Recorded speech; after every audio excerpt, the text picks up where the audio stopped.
একটা প্রশ্নের জবাব করছি, আর একটা প্রশ্ন এসে দাঁড়াইছে, আছেন আর একটা? বিরক্ত হয়ে গেছেন আপনারা? খারাপ লাগতেছে বাবা? এই খুব ভালো মানুষ রে, আল্লাহর ওলি আশেকান এখানেই আছে।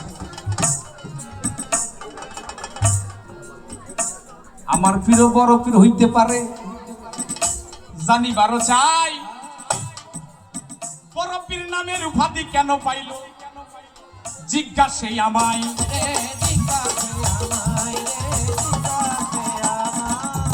মনে আছে? নাম হইল আব্দুল কাদির, বড় পীর হইল কেমনে? ছোট যদি কইতে যাই বাবা বহু সময় লাগবে, কয়টা শুনবা? আল্লাহ যারে বড় বানায়, পৃথিবীর এমন কোন শক্তি আছে তাকে ছোট করতে পারে? কথা বলেন। যারে আল্লাহ বড় বানায়, পৃথিবীর কোন শক্তি আছে তারা ছোট বানাইতে পারে?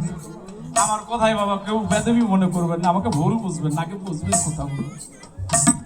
আচ্ছা,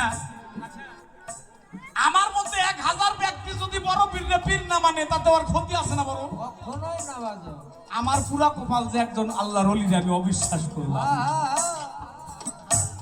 এটা হলো আমার, এই খেয়াল করে বলতে ভাই, এটা আমার পুরা কপাল যে একজন আল্লাহর ওলিরে বিশ্বাস করতে পারলাম। জীবনীতে দেখেন নবীজির মেরাজের একটি ঘটনা আছে, আছে না? আছে কিনা? আমি ছোট করে খালি হেডলাইন বলছি, কারণ অনেক জীবনী আছে, অনেক জীবনী আছে এখানে। আমার দয়াল নবী একদিন আমার মওলার সঙ্গে দিদারেতে যায়, দিদার মেরাজ আছে না একটা ঘটনা, মেরাজ। তো নবীজি মেরাজে রওনা করেছেন কিসে? অনেক বড় ঘটনা। গোড়াকে উঠবো, তার গোড়া কাটছে কয়টা বরাক? একটা না, একটা না, 70,000 বরাক আসছে নবীকে, আল্লাহর হাবিবকে নেওয়ার জন্য, আল্লাহর সঙ্গে দিদার করার জন্য, মেরাজ করার জন্য।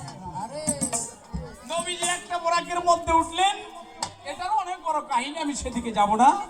ওই বরাকের মধ্যে যখন উঠতে গিয়েছিল তখন বরাকও শর্ত দিয়েছিল, শুধু তাই না, বরাকটা ছিল একটু উঁচু।